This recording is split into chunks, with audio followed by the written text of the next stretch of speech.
ओम नमो भगवते वासुदेवाय। ओम नमो भगवते वासुदेवाय। ओम नमो भगवते वासुदेवाय। ओम ज्ञानाय नमः। सार्थ ज्ञानेश्वरी दिवस 50 अध्याय 3 कर्मयोग। श्री गणेशाय नमः। अर्जुन उवाच हे जनार्दन कर्मणः बुद्धिः ते ज्यायसी चेत मता तत् केशव घोरे कर्माणि मा किम नियोजयसी। हे जनार्दना कर्माहून ज्ञान श्रेष्ठ आहे असे जर तुला संमत आहे तर मग हे केशवा घोर कर्म करण्यासाठी तू मला का नियुक्त करत आहेस। मग ऐका अर्जुने म्हणितले देवा तुम्ही जे वाक्य बोलिले ते निके म्या परिसले कमळापती। तेथ कर्म आणि करता पुरेची ना पाहता ऐसे मद तुझे श्री अनंता निश्चित जरी। तरी माते केवी श्रीहरी म्हणसी पार्था संग्रामू करी ये लाजसी ना महाघोरी कर्मी सुता। हा गा कर्म तूची अशेषा निराकरसी निराकरिसी निशेष तरी मज करवी हे हिंसक का करविसी। तरी हेची विचारी ऋषिकेशा तू मानू देसी कर्मलेशा आणि येसणी हे हिंसा करवी तू आहासी। ज्ञानेश्वर महाराज म्हणतात कोणत्या प्रकारे अर्जुनाने शंका विचारली ते ऐका। अर्जुन म्हणाला हे कमळापती देवा तुम्ही जे वाक्य बोलता ते मी निके परिसले म्हणजे नीट लक्षपूर्वक ऐकले। आत्मस्वरूपाच्या ठिकाणी विचार करून पाहता कर्म आणि कर्ता ही उरतच नाहीत। हे श्री अनंता असेच जर आपले निश्चित मत असेल तर मग हे श्रीहरी पार्था तू संग्राम कर असे आपण का सांगत आहात। इथे या महाघोर कर्मात मला नियुक्त करताना आपल्याला संकोच कसा वाटत नाही। सर्व कर्मांचा तुम्ही निषेध करता तर मग माझ्या हातून असे हिंसक कर्म का करविता। हे ऋषिकेशा ह्याचा आपणच विचार करा की आपण कर्म मार्गाला मान देता आणि माझ्या हातून येथे ही भयंकर हिंसा करवून घेता ह्याचा मेळ कसा घालावा।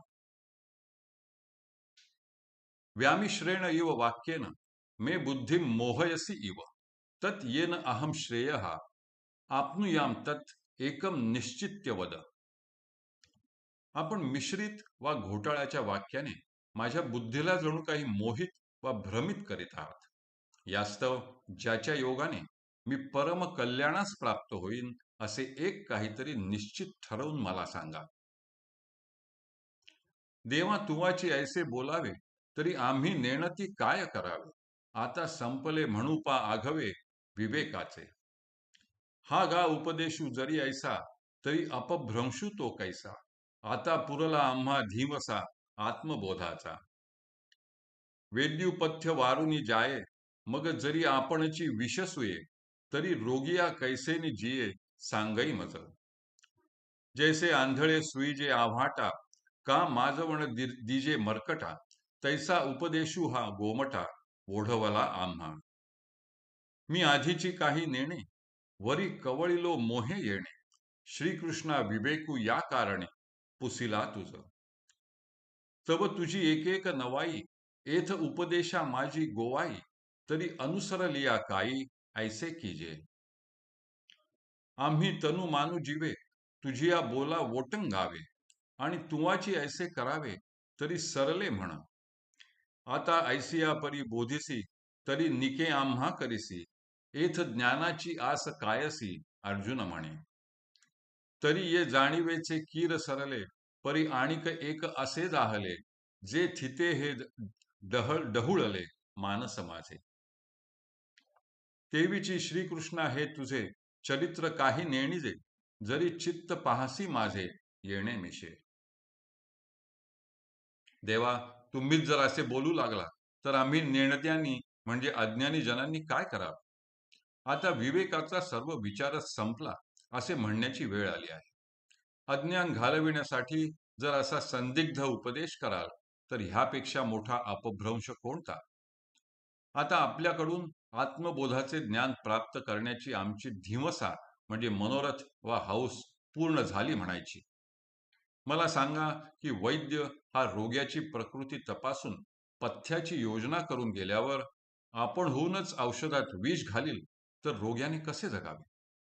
ज्याप्रमाणे आंधळ्याला आव्हाटा सुईजे म्हणजे आडवाटेला लावावे किंवा मर्कटाला माजवणं म्हणजे मद्य पाजावे, तसा हा आपला उपदेश आम्हाला गोमटा म्हणजे चांगला लाभला म्हणायचे.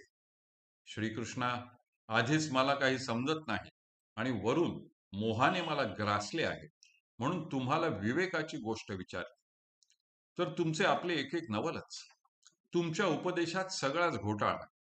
मग शरण आलेल्या माझ्याशी असे का वागता? आम्ही काया वाचा मने करून आपल्या बोलण्यावर भरोसा ठेवावा आणि तुम्हीच जर असे करावे तर मग सगळे संपलेच म्हणायचे. अर्जुन पुढे म्हणतो, आता आपण जर अशा प्रकारे बोध करीत असाल तर आमचे चांगलेच करीत आहात. मग येथे ज्ञानाची आस कशाला धरावी?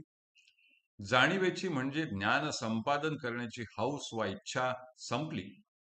परंतु वर आणखी असे झाले की माझ्या मनाची स्थिरता जाऊन ते उलट डहुळले म्हणजे भ्रांत, गढूळ वा दोलायमान झाले आहे. त्याचप्रमाणे श्रीकृष्णा, तुमचे चरित्र वा तुमची ही लीला आम्ही काही जाणू शकत नाही. जर ह्या उपदेशाच्या निमित्ताने आपण माझ्या चित्ताची परीक्षा करत असाल तर कोण जाणे. हरिः ओम, हरिः ओम, हरिः ओम. हरये नमः, हरये नमः, हरये नमः.